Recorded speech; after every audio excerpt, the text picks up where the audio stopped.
Baka lang nakapunta ka na dito o baka lang hindi pa. Kaya tara, dadalhin namin kayo sa Bacala Sandbar. Ang Maldives na ganda na matatagpuan sa hindi pa masyadong dinarayong isla sa Masinloc, Zambales. Ang San Salvador Island, isang hidden paradise sa Zambales na mayaman sa buhay dagat, coral reefs at napakalinaw na tubig. Perfect ito sa snorkeling at island hopping. Konti pa lang ang resorts at feel na feel mo dito ang probinsya vibes. Sarap mag-camping at perfect para sa nature trip. At syempre, siguradong fresh ang isda at straight from the sea.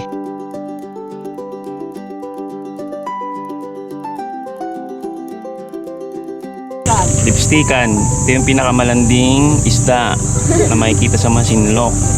At sa bayan din ng Masinloc, matatagpuan ang pinakamatandang simbahan sa Zambales, ang San Andres Apostol Parish Church. Mahigit 400 years old na ang simbahang ito. Itinatag ito ng misyonaryong Augustinian Recollect noong 1607. At alam nyo ba na gawa ito sa mga coral stone? Idiniklara itong National Cultural Treasure ng National Museum of the Philippines noong 2001. Kaya tara mga katrip at samahan nyo kami sa isa na namang panibagong trip kung saan tutuklasin natin ang mga tagong ganda ng Zambales, kasama ang mga hindi pa gaanong nadidiskubreng paraiso at mayamang kultura at kasaysayan ng bawat lugar. Leave no trace mga katrip, iwan ang alaala at huwag ang basura. Kaya kung gusto nyong maging katrip, i-follow nyo kami sa Facebook, YouTube, Instagram at TikTok.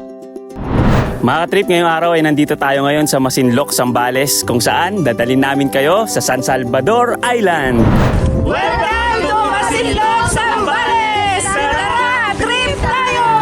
Tumatago sa puso para trip tayo. Ikot sa bawat dulo. Tara trip tayo, kasi sayang kultura. Mga katrip, papunta kami ngayon sa San Salvador sa may Masinloc, Zambales. Mga katrip, kung pupunta kayo ng Zambales, so pwede kayong bumaba dito sa Olongapo and pwede kayong mag-transfer dito. Mas maganda kung Santa Cruz para hanggang dulo na yun ng Zambales. So ito yung sasakyan namin papunta ng Masinloc. From Olongapo City, 3.5 oras ang biyahe. Bumaba kami sa mismong bayan ng Masinloc. Mga trip, dito na kami sa may Masinloc. So dito kami maghihintay ng bangka namin papunta sa San Salvador. Mga trip, sakay na kami ng bangka. So 30 pesos each yung bayad. Of course. Kaya magaling ka mag-balance dito eh. Mga trip, alis na kami. So 30 to 40 minutes daw yung biyahe hanggang sa isla. Humihinto ang bangka sa bawat boat station sa isla para mag-pick up at magbaba ng pasahero. Na mga trip, may pumara dito sa unang kanto. So, mga trip, dito na kami sa Dalulac station. Ito yung unang station na bababaan nyo pag pupunta kayong San Salvador. Ayan mga katrip, pangalawang stop namin sa Panayunan. Ayan. So may pumara ulit. Ang ganda dito mga katrip, puro siya mangrove. So dito pa lang parang solid na eh. Ganda na ng pwestuhan dito. Hindi ka maiinip sa biyahe dahil maganda ang tanawin at kalmado lang ang dagat. Ito na kami mga katrip. Anong lugar na to kuya? Ha? Daliw-riw? Daliw-riw. Sa Daliw-riw na to kami. Daliw-riw. Ayos. Mga katrip, dito na kami sa Daliw-riw. Ano po, magandang araw. Magandang araw, sir. Ano po, kayo po yung mama ni Gemma po? Opo. Si Al po. Hindi na po yung tanghali. Ay, thank you po.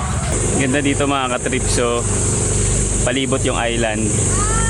So, nasa sa inyo na kung saan kayo papasyal dito or mag-i-stay. So, may mga community, may mga ano din. May seahorse oh. Yung ganda oh. Kahawig mo kahawig. Ito po siya. Hi. Kahawig niya. Sa inyo may nakita silang seahorse. So, mga mga 30 minutes siguro kami nagbiyahe. Nakarating na kami dito. So marami ng community dito. May mga tindahan na din. May mga homestay din na pwede nyong pag-stayan. And meron din mga nagtitento. Mga ka-trip, dito na kami sa San Salvador Island. So, dito kami sa Daliuriu. So, ito yung pinuntahan namin na area. And tingnan nyo, meron na kaagad meron ng seafoods. So, may pusit. Tapos may lobster. Tapos ito, anong tawag dito? Kalapa. Kalapa. Parang lobster din po yan. Opo. Ayun. Ka-family ng ng lobster. Wow, tingnan nyo mga ka-trip po. pinangat. Yama, dito yan nahuhuli o binibili din? Dito rin po. Dito talaga. May kapatid akong nanghuli din ng day. Grabe. Ayom. Trip, ang sarap po. Titikman ko na. Wala ko masasawan. Oh my God. Charap. Hindi siya makuha. Charap. Hala, pengi. Dito na ako titira. Wow. Sobrang sarap, no? Hindi mo nakabibigyan? Yeah. Gemma din, hindi mo nabibigyan, no? Pagkatapos namin kumain ng fresh seafoods, naglatag na kami ng aming tent sa ilalim ng puno at sa harap ng dagat. Yan na mga ka-trip, nakapag-set up na kami ng tent. So, pahinga muna konti, tapos swimming tayo mamayang hapon. Maya-maya ay naglakad kami sa paligid ng isla para mas lalo naming ma-explore at makilala ang ganda at yaman nito. Nakabag pa yan.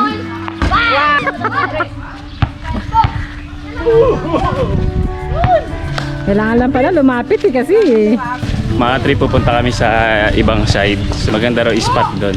So dito mga ka-trip, maraming mga community, maraming nakatira dito. So halos lahat sila mga bangkero. So mga pangingisda yung kabuhayan nila dito. Yung isa sa masarap kapag namamasyal kayo. So maganda, iniikot niyo yung lugar, yung community para mas masarap yung experience. Mas nakikilala niyo yung lugar, yung mga tao, yung kabuhayan nila. Buhay, magandang araw sa ating lahat. Ako po, sina Ninang Magna Ortegera na inyong eco-guide sa buong maghapon. Isa si Nanay Magna sa mga nagtanim ng bakawan sa isla sa tulong ng LGU upang mapangalagaan ang kalikasan at maprotektahan ang komunidad laban sa bagyo at pagguho ng lupa. Yung mga ka-trip, ito yung sa spot na pwede nyo puntahan. So dito walang mga tao, walang bahay. So sobrang lang siya, virgin. So wala pang mga establishment dito. Tapos doon naman sa likod yung bakawan. So pwede kayo magtambay dito. Pero siya, malinaw yung tubig. Malinaw ng tubig niya, kaya lang marami siya yung mga damo ng dagat. Yung mga ka-trip, ayun yung Magalawa Island dito sa may tapat natin. So sa kabilang side naman, ito yung San Salvador. Ganda, pwede kayo mamulot ng mga shell, yung mga nilalagay sa aquarium. Dami yan. Yan, silipin natin yung bakawan mga ka-trip. Imagine, nandito ka sa dagat, ang daming bakawan, diba? Pagka papasyal tayo, make sure na tinatapon natin sa tamang basurahan yung mga dala nating kalat. Mga ka-trip, ang ganda ng buhangin dito. Sobrang pino. Para siyang pulburon. Yan. So ayun, pag napunta kayo dito, pwede kayo mag-walking. So ito yung area na wala pang mga establishment. May mga bangka lang. Tsaka makikita nyo maraming yung damo sa dagat. So may season kasi yan. So may mga area na may galon. Pero malinis yung tubig. Tapos meron mga mangrove. Yan. So maganda dito mamaya kapag sunset na. Gapit.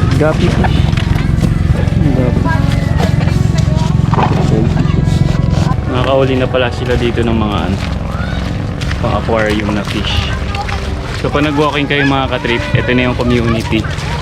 So pag lumakad ka sa area na to, puro mga bahay na, tsaka puro bangka. Dito sa isla, simpleng pamumuhay at payapang dagat, talagang ramdam mo ang pahinga.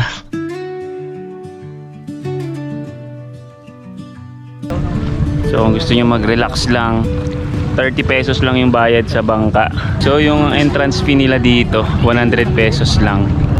Tapos 100 pesos yung bayad dun sa kung mag-overnight kayo sa tent, 100 pesos. Tapos meron din silang mga room, mga fun room. So, yun, pwede kayo mag-inquire sa kanila. Mga trip, mag-ano kami, walking sa dagat. Pagka gabi nag-ano na siya, naglo-low tide na. Flashlight, Al. Hindi, maganda nga siya dito. maganda. Mamaya mas mag-ano pa to, mag-low tide. Paano natin malalaman yung kukunin natin? Yan. Ayun. Ito ba yun? Ay, oo nga! Oh my God! Ang saya! Marami kang makakuha na ano, na shell. Clam, yung mga clam na ano, niluluto, yung masarap. Good morning, San Salvador Island. Nakikita nyo ba mga trip? Sunrise na. So, ayan yung bubungad sa'yo dito sa San Salvador kapag umaga. Hi, good morning. Morning po.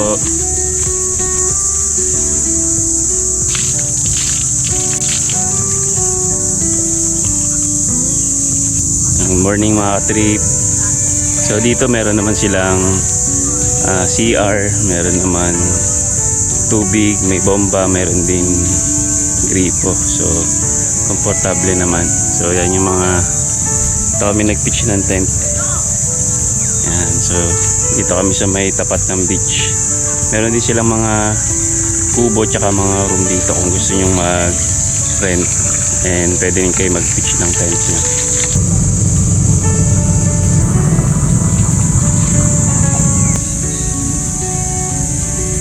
Maganda pag nasa isla ka, ang daming isda.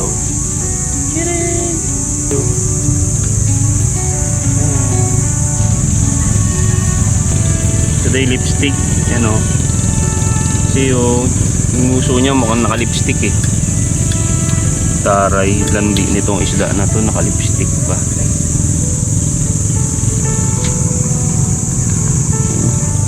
So natin siya sa mayo. Toyo. Perfect. Bite, ang perfect bite. Sarap.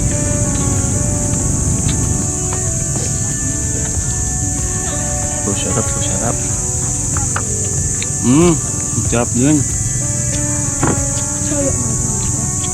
Ano yung meat niya? Yung meat nito, ano siya? Ano? Wala. Sarap. Ang lasa. Fresh fish yung makakain nyo dito pag dito kayo sa San Salvador. Pwede kayo magpabili sa kanila ng isda. Thank you for the food. Buwis buhay yan, nakipagkabulan pa sila sa mga Chinese para makuha ng isda na to. Kaya talagang sobrang sarap. Sarap, sobra, walang biro. Tawad nyo ng mga bebe natin. Nakatrip ito daw yung isang isda, yung mas masarap, ito tarian. Yan, kasi may tarik siya dito. Yan, may tarik dito. Sobrang sarap niya. Lasa siyang native na manok na panapok kasi may tari. Pero bakit parang Dessert, suman. buksan ko? Sausawan siya matamis. Yan o. Ito yung pinta niya. Hindi niya makita. Sarap. Ano lagi? Medyo Sticky rice. matamis. Sticky rice. Kainin mo lang siya sa bayan. Sarap. May mango. Sticky rice mango. Di ba meron yun sa atin? May gata. Mga trip, palino ng tubig. Pwede na tayo mag-swim. Kamera sa kamay, tara na umpisahan maglakbay kung saan may bagong kwento. Ang bawat bayan sa lumang pader at sa ukit ng panahon, may kasaysayan ng bawat lugar. Balikan ang bawat kahapon, lakad lingon, lakbayin, hawak mo ang mundo, San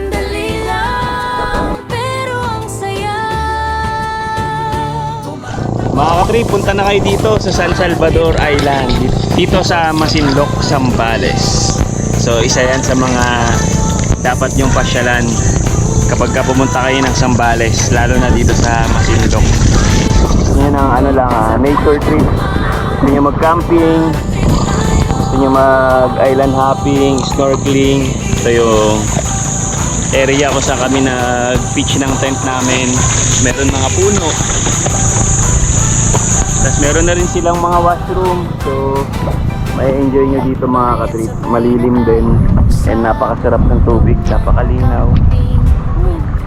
Sa tabing daan, may bulong ng alon. Sa hangin, mga lumang gusali. Tinitignan kasaysayang nakaukit. Dating nakikita lang sa larawan. Parang buhay pa rin sila, lakad lingon. Mga katrip, kain na kami. Tingnan natin kung anong pagkain natin today. Oh. Virgin, sabay isda. Sabay hotdog. Susit. Mga katrip, pack up na pack up. Ito yung pinakamahirap na part. Yung mag-pack up at umuwi. Pabalik na naman tayo sa realidad. Mga katrip, so dito na kami sa Dalulak. And mamaya magpapahatid kami doon sa may Bacala. So ginawa namin siyang side trip bago kami umuwi sa Olongapo. So kung pupunta rin kayo sa San Salvador, pwede nyo muna siyang unahin, yung Bacala, o pwede nyo rin puntahan bago kayo umuwi. Ang ganda ng lupa dito. Kita nyo, kulay puti.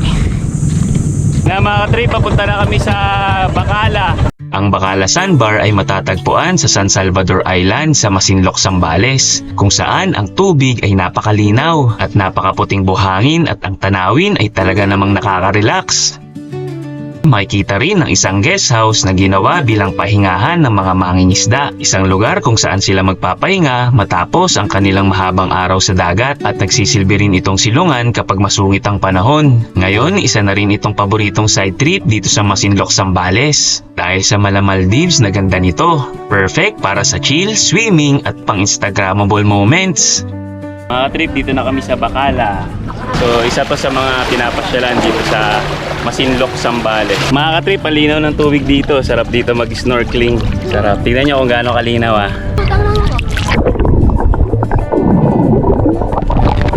Sarap.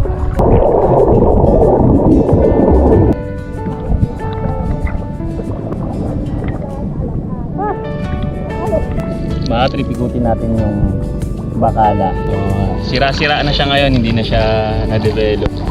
Pero madalas pa rin pupunta ng mga turista dito sa Masinloc, Zambales. So, kaya tayo mga katrip.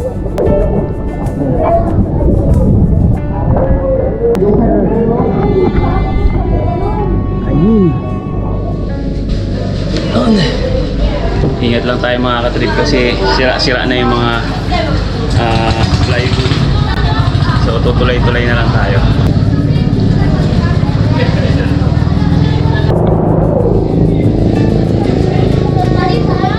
Kaya natin mag-iingat kasi malambot na.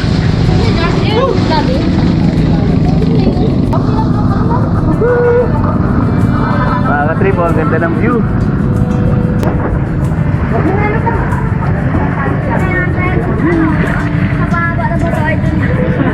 Mga kababayan, pinatawag ko po kayo lahat. Yung mga trip, pag pumunta kayo sa may Masinloc, Zambales, so isa ito sa mga pinapasyalan itong Bacala. Isa sa mga side trip kapag pupunta sila ng mga sa San Salvador o sa Magalawa. So pwede nyo rin daanan to. Welcome to Beach House of Masinloc. Bacala Beach Resort. Yun. Si Tita yung nag-tour sa amin dito sa Masinloc, sa San Salvador. So pwede kayo magpa-book sa kanila para sila na mag-arrange ng tour ninyo. Ingat lang tayo kasi luma na siya, hindi na siya na-develop ulit.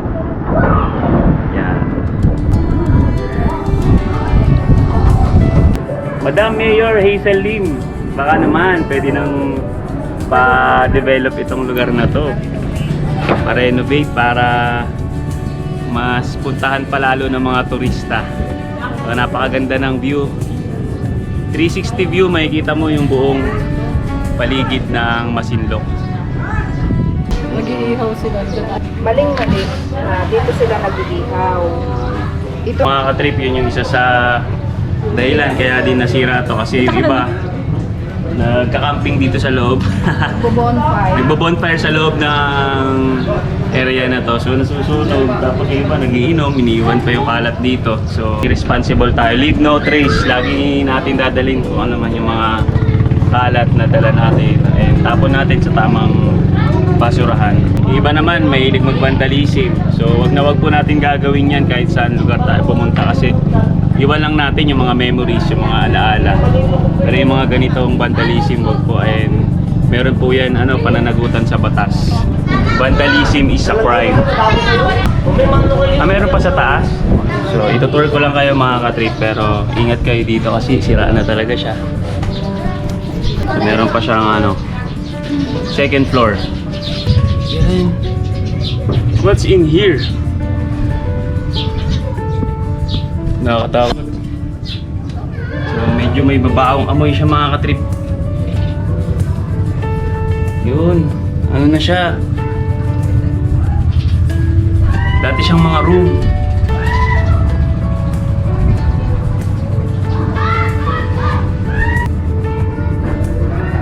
So mga dati siyang mga kwarto mga katrip. Pero hindi na tayo pupunta sa ibang side kasi baka mamaya bigla tayo lumusot sa ilalim eh. So kailangan mag-ingat tayo sa ating pagtapak. Hindi ko na sinasuggest umakyat dito yung mga bata kasi baka malaglag sila. Mga ka-trip, ito daw yung chocolate starfish. So yan, sobrang laki oh. Kita nyo. Yan ang nanay nila. Yung nanay nila, ito yung mga anak. So meron siyang mga thorn na mga lalaki. Kakaiba to sa mga nakikita nating starfish. Ito talaga sobrang laki. Pero huwag natin sila uuwi, huwag natin sila kukunin. Babalik natin sila sa dagat. So yun. Yun! Hindi ba sila nahilo?